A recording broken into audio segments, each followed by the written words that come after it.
네, 안녕하십니까. 오늘도 주식을 산다 오주산입니다. 자, 오늘 주제는 이 스페이스X 우주선 쏘면 돈만 날리는 거 아니냐라고 적어놨는데 오늘은 이 스페이스X에 대해서 말씀드리려고 합니다. 자, 여러분.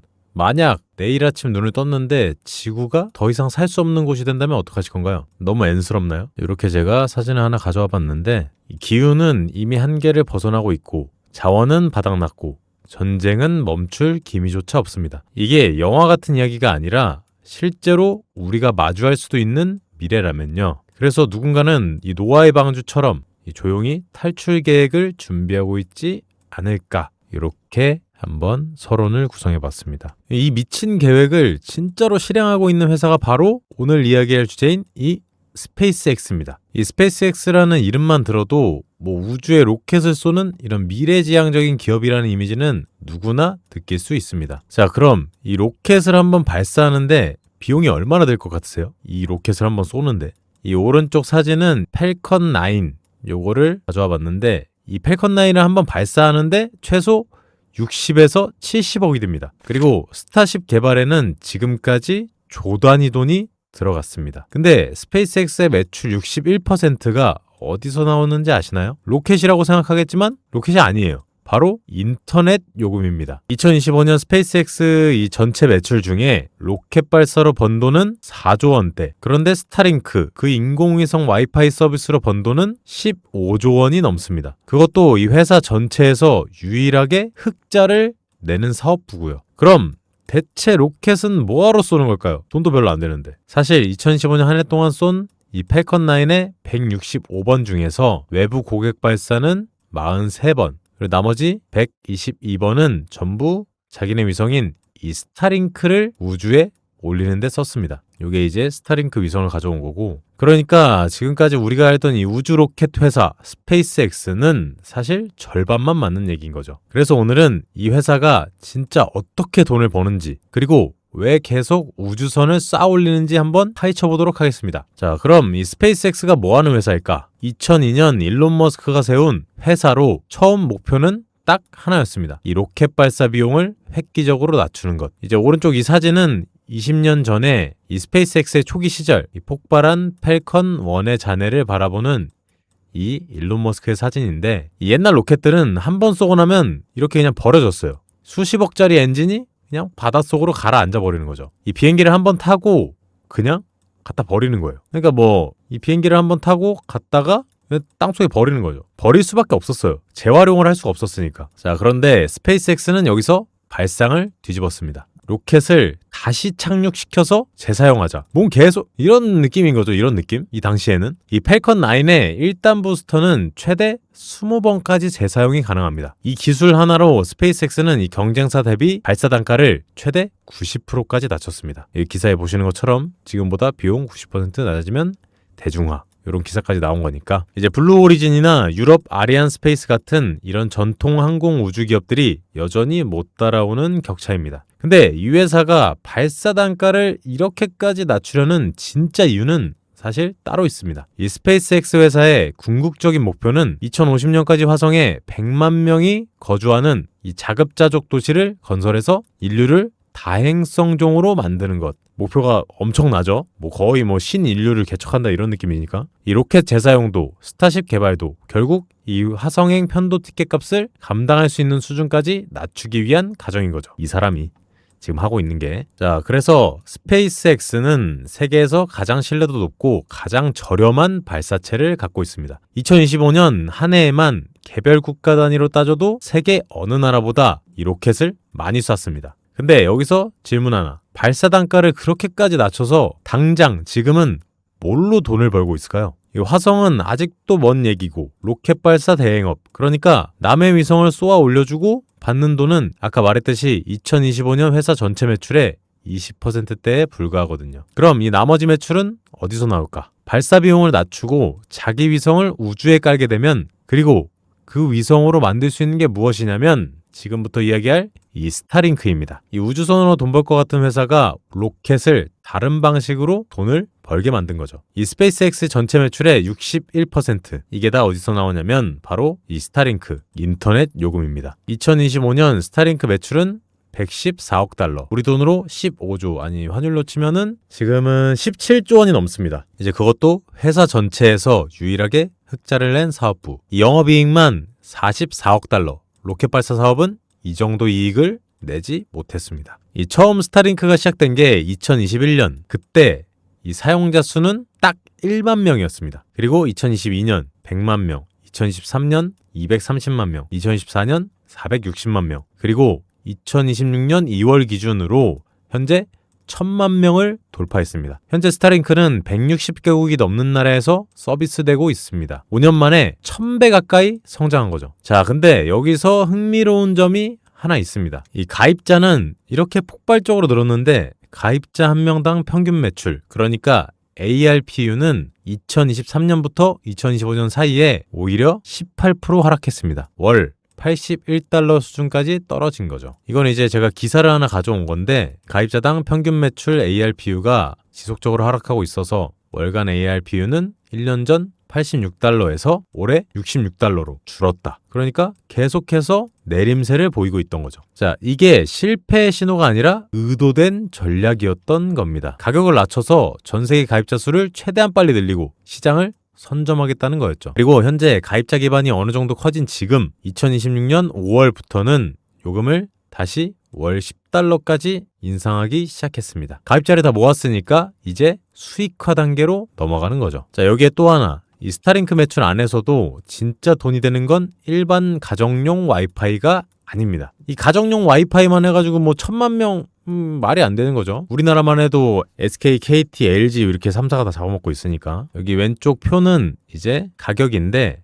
가정용은 월 87,000원부터 뭐 135달러, 뭐 기업용 가격이 확 뛰죠. 40만원부터 뭐 300만원, 뭐 해상용은 250달러부터 뭐 5,000달러. 이 용량에 따라서 달라지는 거고, 항공용은 항공사 대상 B2B 계약으로 가격은 비공개 이렇게 나와 있고, 자, 스타링크는 가정용뿐만이 아니라 이 해운사들이 선박에 다는 이 해상용 서비스, 항공사들이 기내 와이파이로 쓰는 항공용 서비스, 이런 기업, 정부용 계약이 가정용보다 수십 배 높은 단가를 받습니다. 여기 표에 나와 있듯이. 이 가입자 수로는 몇 퍼센트 안 되는데 매출 비중은 훨씬 크게 차지하는 구조죠. 그러니까 뭐 개미 여러 마리 있다고 해가지고 돈이 많은 게 아니라 고래 한 마리가 이 매출을 확 끌어올리는 거죠. 자, 정리하면 이렇습니다. 스페이스X는 로켓을 파는 회사가 아니라 이 로켓으로 쏘아올린 위성으로 구독료를 받는 회사입니다. 이 로켓은 이 구독 사업을 위한 인프라였던 거죠. 그리고 이 스타링크가 벌어들이는 현금이 다음에 얘기할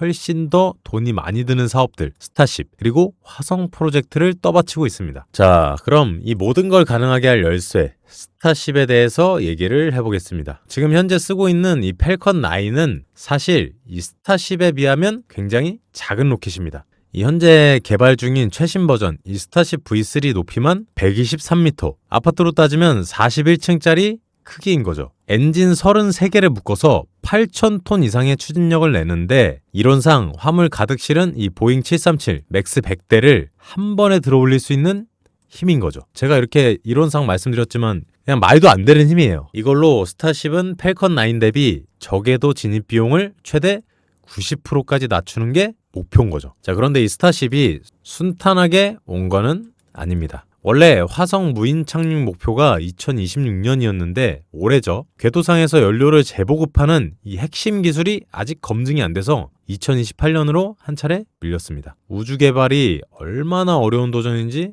보여주는 대목이죠. 이 연료 자체가 달라서 또 소모성도 되게 크고 올라가는 중간에 연료를 한 번 더 보급을 해줘야 되는 과정이라서 핵심 기술을 개발하고 있는 거죠. 자, 그리고 2026년 2월 이 스페이스X가 xAI를 완전 합병했습니다. 일론 머스크가 만든 AI 기업 챗봇 이 그록과 이 소셜미디어 X를 운영하는 것이죠. 이 합병으로 나온 구상이 바로 궤도 위 AI 데이터 센터입니다. 지구는 전력망 제약이 있지만 우주에는 무제한에 가까운 태양광과 상대적으로 유리한 냉각 환경이 있습니다. 이 스타쉽의 거대한 화물칸으로 이런 데이터 센터 장비를 대량으로 실어 나르겠다는 거예요. 그러니까 아까 보잉 737 맥스를 뭐 100대 끌어올릴 정도의 힘이다라고 했던 게 이런 엄청난 무게의 데이터 센터 장비를 우주에 실어 나르겠다는 목표도 함께 있는 거죠. 자, 그런데 여기서 냉정하게 봐야 할 부분도 있습니다. XAI 부문은 2025년 한 해에만 32억 달러 매출에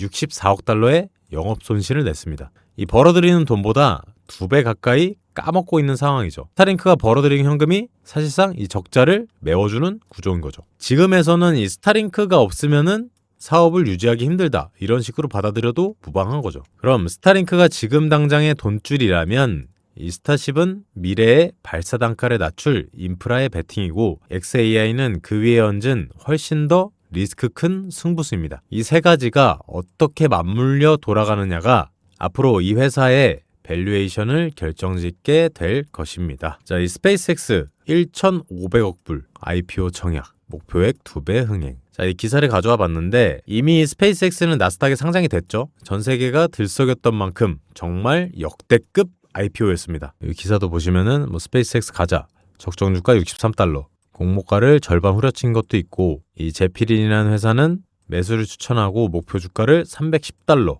로 설정을 한 거죠. 자, 근데 진짜 질문은 이제부터입니다. 지금 시가총액은 2조 달러가 넘습니다. 그런데 2025년 전체 매출은 187억 달러. 매출 대비 밸류에이션 배수로 따지면 100배 수준입니다. 애널리스트들 사이에서도 의견이 크게 갈립니다. 아까 기사에서 말했듯이 목표 주가가 310달러, 누구는 62달러. 한 회사를 두고 5배 가까운 차이가 나는 거죠. 원래 회사가 좋으면 이 까와 빠가 둘 다 존재하니까요. 자, 그리고 챙겨봐야 할 일정이 당연히 있습니다. 12월 8일 상장 후 180일이 되면 락업이 풀리는 날입니다. 그리고 그 전에 주가가 일정 수준 이상을 유지하면 조기에 물량이 풀리는 조건도 걸려 있습니다. 이 락업 해제로 매도가 가능한 주식이 늘어나면 지금의 높은 밸류에이션이 실제로 이 시험대에 오르게 되는 거죠. 보시면 락업 해제 캘린더가 있고, 이 180일이 지나면 전량이 풀리게 되니까 이때 보셔야 됩니다. 그리고 스타링크는 돈을 벌지만 가입자당 단가는 계속 떨어지고 있고, XAI는 매출보다 2배 가까운 손실을 내고 있고, 스타쉽은 여전히 시험 비행 중입니다. 냉정하게 본다면 지금 주가는 완벽한 미래를 상당 부분 이미 반영하고 있는 가격입니다. 근데 생각해보면 이런 회의적인 시선은 낯설지가 않아요. 우리가 지금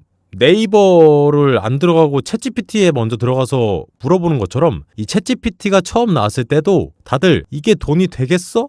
라는 반응이었죠. 지금은 어떻습니까? 제가 말했듯이 검색도, 업무도, 일상 대화까지 이 AI 없이는 설명이 안 되는 세상이 됐습니다. 이 로봇 관련 주식들도 마찬가지였죠. 몇 년 전만 해도 공장에서나 쓰는 기계팔이라는 인식이었는데 지금은 완전히 다른 산업으로 재평가 받고 있습니다. 이 두 가지에 공통점이 있습니다. 이 시장이 아직 의심할 때 이미 이 기술에 베팅한 사람들이 있었다는 거. 이 스페이스X를 매출 배수나 락업 일정으로만 보면 놓치는 게 하나 있습니다. 이 회사가 로켓을 재활용하기 시작한 것도, 스타링크로 현금을 만든 것도 결국 이 하나의 목적을 위해서였습니다. 아까 말씀드렸지만 2050년까지 화성에 100만 명이 사는 자급자족 도시를 만들어서 인류를 다행성종으로 만드는 것. 지금 주가가 몇 달러냐는 사실 이 회사 입장에서는 부차적인 질문일지도 모릅니다. 이 사람들은 지금 화성행 편도 티켓의 가격을 낮추는 작업을 하고 있는 거니까요. AI도,